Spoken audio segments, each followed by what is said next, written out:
देख रहे हैं बुलंद हिंदुस्तान। मैं हूं मनोज पांडे। आज हम अपने चैनल के माध्यम से एक ऐसे शख्स से मिलवाते हैं जिन्हें साहित्यकार एवं पत्रकार के रूप में सिर्फ रायपुर में ही नहीं बल्कि पूरे हिंदुस्तान में लोग जानते हैं। इनका नाम है गिरीश पंकज जी। आज गिरीश पंकज जी से गुटका राम नामक एक ज्ञानवर्धक कहानी के बारे में सुनते हैं। नमस्कार मित्रों, मेरा नाम गिरीश पंकज है। रायपुर छत्तीसगढ़ में रहता हूँ। रायपुर छत्तीसगढ़ की राजधानी है। छत्तीसगढ़ के बारे में आपको पता है ना, ये वही छत्तीसगढ़ है जो भगवान राम का ननिहाल है। माता कौशल्या छत्तीसगढ़ की ही थी, इसी कारण छत्तीसगढ़ और राम का बड़ा गहरा संबंध है। खैर चलिए, राम और छत्तीसगढ़ के बारे में फिर कभी बात करेंगे। इस समय तो हम सब लोग लॉकडाउन में फंसे हुए हैं, अपने अपने घरों में कैद हैं, लेकिन कैद नहीं हैं, इसी बहाने कुछ न कुछ सृजन कर रहे हैं, सोच विचार रहे हैं।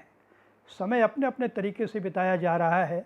तो आज मैं समय बिताने के लिए एक बहुत सुंदर प्रेरक कहानी आपको सुनाना चाहता हूँ। ये कहानी है गुटका राम की।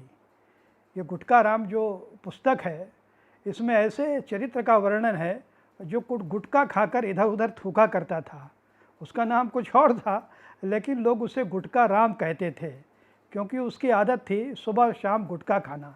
उसको ये पता नहीं था कि गुटखा खाने से कितनी बीमारी हो सकती है, कैंसर हो सकता है, लेकिन वो आदत से मजबूर था, इसलिए गुटखा खाया करता था। तो उसके साथ क्या बीती, ये कहानी मैं आपको सुना रहा हूँ। गुटका राम, सुनिए, मुझे उम्मीद है आपको कहानी पसंद आएगी। कहानी का पाठ कर रहा हूँ।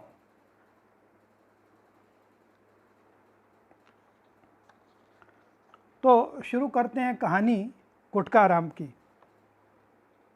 उसका नाम था तोता राम, लेकिन हर कोई उसे गुटका राम कहता था। वह काम न काज का, दुश्मन अनाज का था, यानी बेरोजगार, फिर भी पिता की कमाई पर मज़ा कर रहा था। उसकी जेब में हर समय गुटखे के 2-4 पाउच पड़े रहते, वह भी जर्दे वाले पाउच।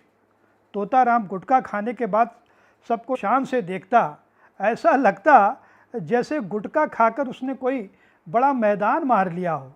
एक दिन सरपंच काका बोले, बेटा तेरे मुंह में हर घड़ी गुटखा भरा रहता है, इसे छोड़ दे, यह बुरी आदत है। आज तू गुटखा खा रहा है, कल गुटखा तुझे खा लेगा। तोताराम हंसकर बोला, वाह, ऐसे कैसे खा जाएगा काका, एक बार आप भी तो खाकर देखो, माँ कसम सीधे स्वर्ग दिखाई देगा। सरपंच ने कहा, अभी स्वर्ग दिखता है, कल तू स्वर्गवासी हो जाएगा। मेरी मान, सुधर जा। लगता है तू अखबार नहीं पढ़ता, कितनी बार तो छपता रहता है कि गुटखा खाने से मुंह में फोड़ा हो जाता है। यह फिर भी ठीक नहीं होता बेटा, इसे कैंसर कहते हैं, कैंसर, कुछ पता है? तोताराम बोला, काका मुझे डराने की कोशिश मत करो, मैं बहुत बहादुर हूँ, रोज़ मार धाड़ वाली फिल्में देखता हूँ। ठीक है बेटा, जैसी तेरी मर्जी। लगता है तू सुधरने से रहा, जब तुझे कुछ हो जाएगा ना तब पछताएगा, याद करेगा मेरी बात। अभी तू समझने से नहीं रहा, जवानी का जोश है ना, तू होश में नहीं है।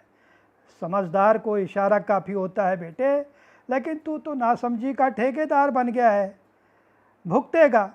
तोताराम बोला, मैं नासमझ नहीं हूँ काका, आप है नासमझ।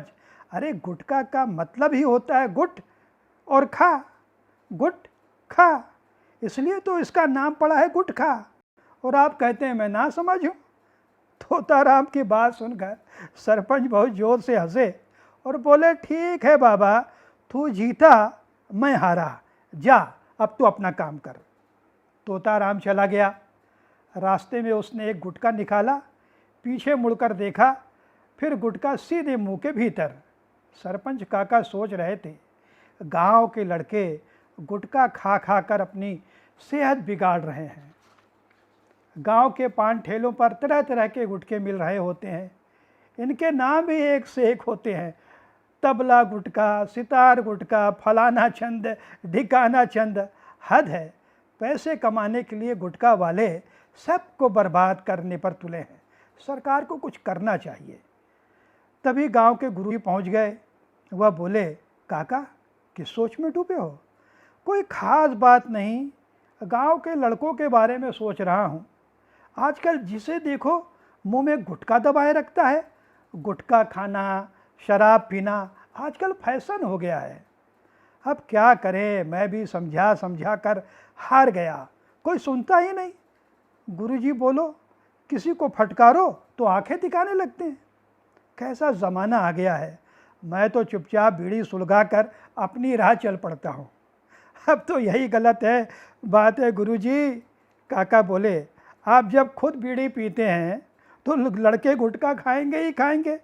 जैसे गुरु वैसे चेले, आप भी बीड़ी पीना छोड़ दीजिए। गुरुजी दांत बोरते हुए बोले, काका अब क्या बताएं, ये ससुरी बीड़ी छूटती ही नहीं। सरपंच ने सिर पीट लिया। जब गुरुजी पिएंगे बीड़ी तो कैसे सुधरेगी पीढ़ी? गुरुजी नशा करेंगे तो चेलों का नाश तो होना ही होना है। सरपंच काका ने कहा, गुरुजी लड़कों पर आपकी बातों का कोई असर नहीं होगा।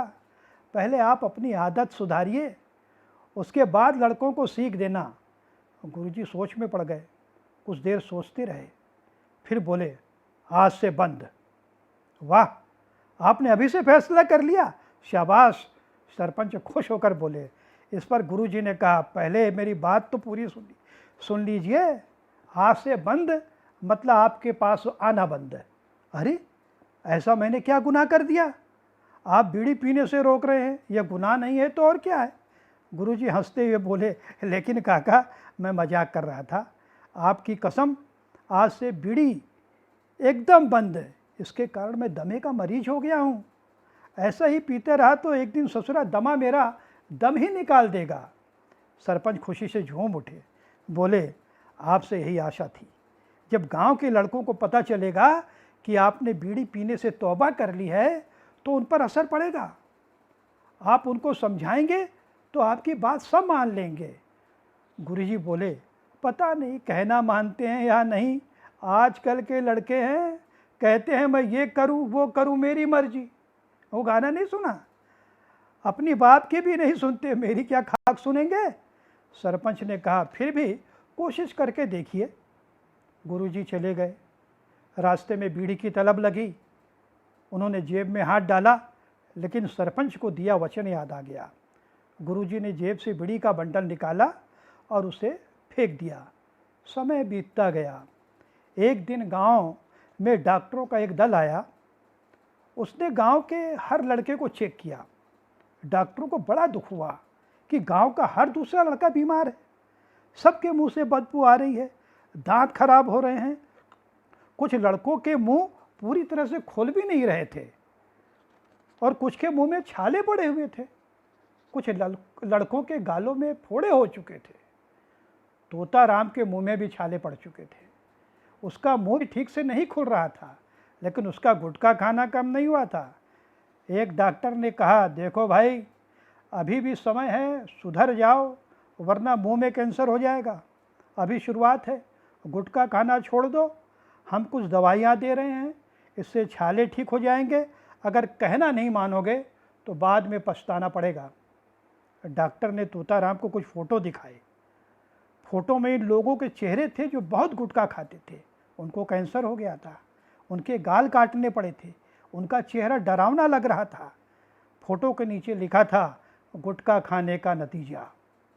फ़ोटो देखकर तोताराम का कलेजा कांप गया। वह बोला, बाप रे, इतनी भयानक हालत, ये सब गुटखा खाने से हुआ है? डॉक्टर ने कहा, हाँ भाई, बहुत अधिक गुटखा खाने से आखिर में ऐसा ही होता है।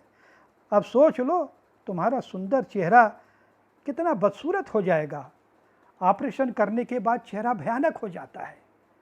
तोताराम की बोलती बंद हो गई। वह कुछ देर तक खामोश रहा, फिर उसकी आंखों में आंसू आ गए। वह बोला, डॉक्टर साहब, अब मैं भी गुटखे से परहेज कर लूँगा, तौबा कर लूँगा। आपने मेरी आंखें खोल दी, लेकिन एक बात बताइए, मेरा मुंह पूरा खुलना लगेगा ना? डॉक्टर ने कहा, मैं दवाई दूंगा, सब ठीक हो जाएगा, लेकिन पहले गुटखा तो छोड़ो। अब तुम गुटखा खाने के बजाय कसम खाओ कि आज से गुटखा बंद। दूसरे नशे भी छोड़ दो, इससे तुम्हारी सेहत भी ठीक रहेगी, 2-4 पैसे भी बचेंगे। तोताराम ने कहा, मैं कसम खाता हूँ, आज से गुटखा फुटका सब बंद। डॉक्टर ने कहा, तोताराम अब तुमने कसम खा ली है, तुमको एक और काम करना है, बोलो करोगे? बोलिए डॉक्टर साहब, ज़रूर करूँगा। अब तुम गांव के बाकी युवकों को भी समझाओ, तुम गांव-गांव जाकर प्रचार करो। मैं तो कहता हूँ तुम गांव वालों को सेहत के लिए कुछ बातें सिखलाओ। तुम चाहो तो हमारे साथ काम करो, तुमको कुछ पैसे मिलने लगेंगे, तुम्हारी बेकारी भी दूर हो जाएगी, तुम शहर आकर मुझसे मिलना। तोताराम की समझ में नहीं आ रहा था कि ये क्या हो रहा है। वह खुशी से नाच उठा। वह सोच रहा था गुटखा खाने से नुकसान होता है, लेकिन मेरा तो फ़ायदा हो गया, डॉक्टर आ गए तो मेरा इलाज हो गया, मुझे काम भी मिल गया, मेरी बेरोजगारी भी दूर हो गई। तोताराम बोला, डॉक्टर साहब मैं आपसे ज़रूर मिलूँगा, आप मुझे काम दिला दें, बड़ी दया होगी। आप कहें तो मैं कुछ और लड़कों को भी तैयार करता हूँ। ज़रूर बात करो, हमें कुछ लड़के चाहिए, मैं सरकार से बात करूँगा, सबको काम दिलवाऊँगा। तुम लोग स्वास्थ्य कार्यकर्ता बनकर काम कर सकते हो। पहले तुम लोगों को कुछ बातें सीखनी होंगी, पूरी ट्रेनिंग होगी, फिर तुम लोग सेहत की बातें लोगों को समझाना। तुम छोटी मोटी बीमारियों का इलाज भी कर सकते हो, दवाई दे सकते हो। तोताराम खुशी खुशी घर लौट गया। उसने पिताजी को सारी बातें बताई। तोताराम सरपंच काका से भी मिला। गांव के सभी लोग बड़े खुश हुए। अरे यह तो चमत्कार हो गया, अपना तोताराम सुधर गया, जिसकी आशा नहीं थी वह ठीक हो गया, बाकी भी ठीक हो जाएंगे। वह दिन और आज का दिन है। तोताराम अब गुटखा राम नहीं है, वह एक स्वास्थ्य कार्यकर्ता बन गया है। अब गांव के लोग उसे तोताराम जी कहकर बुलाते हैं। तोताराम। तो मित्रों, यह कहानी थी गुटखा राम कि कैसे तोताराम गुटखा राम बना और बाद में फिर तोताराम जी बन गया। हम सबको गांव वालों को गुटखा राम से तोताराम बनाना है। मुझे उम्मीद है यह कहानी आपको पसंद आएगी। भारतीय पुस्तक न्यास से यह किताब वर्षों पहले छपी थी, इसे आज मुझे पढ़ने का सौभाग्य मिला। उम्मीद है कहानी आपको पसंद आई होगी। बहुत बहुत आभार, बहुत बहुत धन्यवाद।